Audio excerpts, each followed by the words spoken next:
Shalom saudara-saudariku yang dikasihi dan mengasihi Tuhan kita Yesus Kristus. Jumpa lagi dalam katekese kali ini, yaitu sakramen pengurapan orang sakit. Orang sakit dalam kitab suci Perjanjian Lama selalu dikaitkan dengan dosa, sehingga Allah menghukumnya, seperti tertulis di dalam kitab Mazmur bab 107 ayat 17. Untuk penyembuhannya, biasanya orang sakit tersebut diurapi balsam dan berdoa mohon penyembuhan Tuhan. Namun dalam kitab suci Perjanjian Baru, penyembuhan yang dilakukan Yesus dihubungkan dengan karya keselamatan Allah di dalam Yohanes bab 9 ayat 3. Dan para murid Yesus pun diberikan kuasa untuk menyembuhkan orang sakit dengan cara mengoleskan minyak pada orang sakit itu. Di dalam Markus bab 6 ayat 13.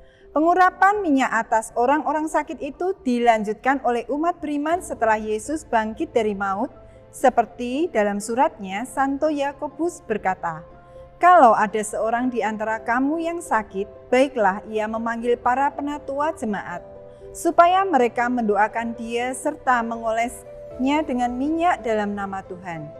Tentunya iman orang sakit juga menyelamatkannya.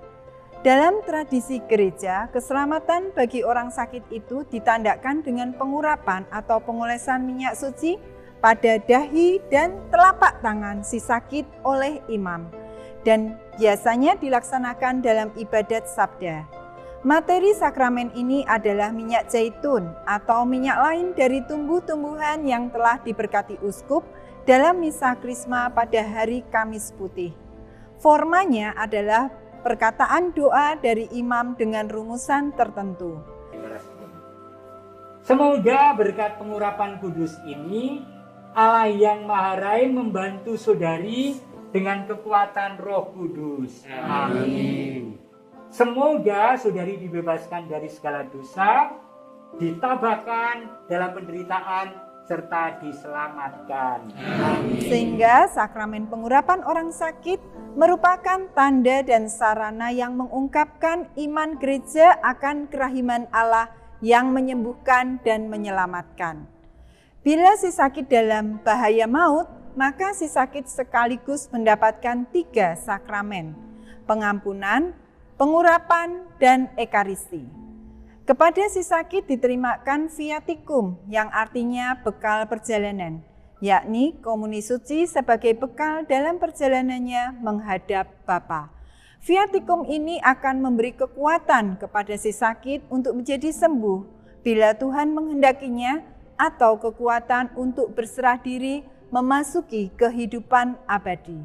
Lalu, apa saja buah-buah dari sakramen pengurapan orang sakit ini?